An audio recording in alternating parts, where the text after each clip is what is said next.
Women, have you noticed how so many of us are saying, I'm going boy sober, and I'm decentering men, like it's the new green juice?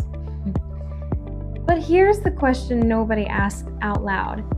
Are you decentering men because you're awakening, or because you're shutting down? Because one is a sacred reset, and the other is a trauma response with a cute caption. And in a moment, I'm going to give you a simple body-based test that will tell you which one you're in.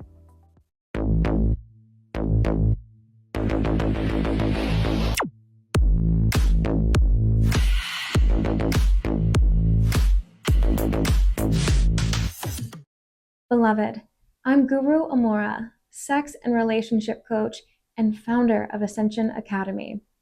Ascension Academy is a woman-only sanctuary devoted to embodied healing, attachment, wisdom, practical spirituality, and sacred feminine self-mastery.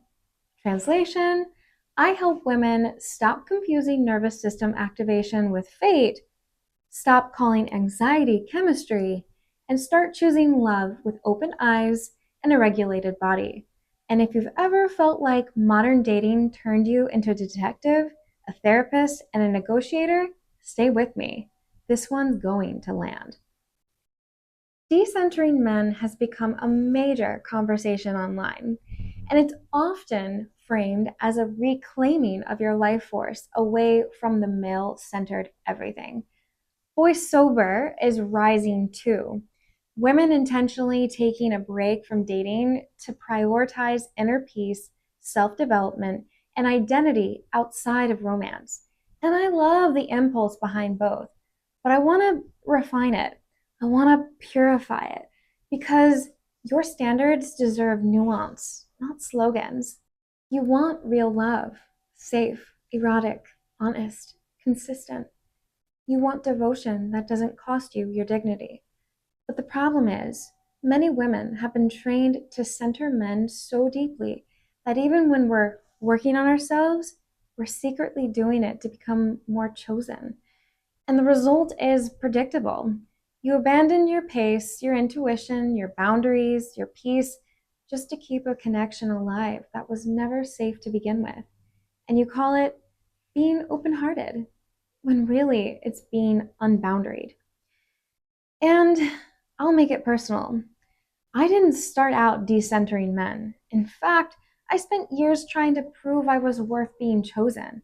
I made some tragic decisions out of self-abandonment, caught in that repetitive dating cycle, dating one after another, because I kept telling myself it just wasn't the right person yet. I thought the next man would be the one who finally chose me in a way that made me feel safe inside myself. And it cost me my peace. It cost me time, and it cost me devotion to my own life. But when I finally chose myself, when I stopped seeking worth through someone else, I built the discernment I used to outsource. I slowed down. I healed. I learned what secure love actually feels like in the body. And from that place, I became available to attract the right kind of lover, the kind of love that meets me. And now I'm at a place where I can do that, and I guide women to do the same. So let's name it cleanly. Boy sober is usually a behavioral boundary reset. No dating apps, no situationships, no chasing, no romantic chaos, so you can come back to your center. Decentering men is deeper. It's a spiritual and psychological recalibration where men are no longer the axis your worth spins around. And here's my take. Boy sober can be the on-ramp, but decentering men is the destination. Not anti-men, not anti-love, but pro-higher self. Now here's where it gets spicy. Some women decenter men and actually become free. And some women decenter men and become emotionally unavailable and call it empowerment. The difference is not your words, it's your nervous system. Because if your body is in shutdown, you will call it peace. And if your body is in expansion, you will call it sovereignty. Two very different energies. Same aesthetic, completely different outcome. Okay, here's the body-based test. Close your eyes as I ask you these questions. Let whatever arises first be your answer. When I imagine dating again, healthy dating, do I feel expansion or do I feel disgust and dread? Expansion feels like grounded openness, calm curiosity, a sense of possibility. Dread feels like contraction, irritation, numbness, or a need to prove you don't care. Close your eyes again. If the right man showed up with consistency, would I be able to receive, or would I look for a reason to disqualify him? If you can't receive consistency, you're not decentering men. You're decentering intimacy. And beloved, that's not a flex. That's a wound asking for tenderness. So here's the plan I teach women. Whether you're boy sober, decentering men, or re-entering dating with standards. Step 1, stop letting romance be a regulator. If your nervous system can only calm down when a man texts you back, you're not in love. You're in a dopamine loop. Step 2, rebuild your center of gravity. Your friendships, your health, your mission, your spiritual practice, your money, your body, become the altar again.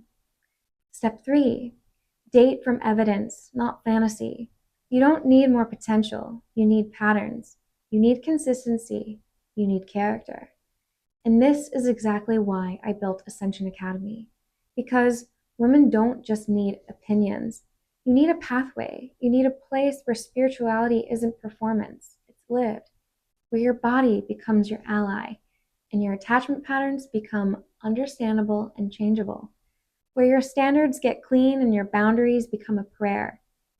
Inside Ascension Academy, we work through embodied healing and somatics, practical spirituality, psychology and attachment wisdom, character development, sacred feminine eroticism, and Shakti Kundalini awareness. So you're not just talking about growth, you're training for it. Because if you don't do this recalibration, you risk repeating the same storyline with a new face. Chasing, bargaining, overgiving, calling inconsistency mysterious, and confusing intensity with intimacy. But if you do this work, you become the woman who can enjoy attraction without losing herself. You become the woman who can say no without guilt. You become the woman who can receive love without performing it. That is peace. That is power. That is devotion. So here's your next step. Comment, I'm recentering my higher self. And then answer this, just for you. What inside of me is motivating me to decenter men right now? Is it exhaustion? Is it grief? Is it a desire to protect your peace? Is it a hunger for love that finally feels clean? Even if you've been heartbroken, even if you've been confused, even if you've been spiritually mature in a way that made you tolerate what was beneath you, you're allowed to rise. You're allowed to do it gently. Decentering men isn't the end of love. It's the end of self-abandonment. And when you stop orbiting what can't hold you, you finally become available for what can. Connect to higher self and let your life rise to meet you. Sincerely and with love, Guru Mora.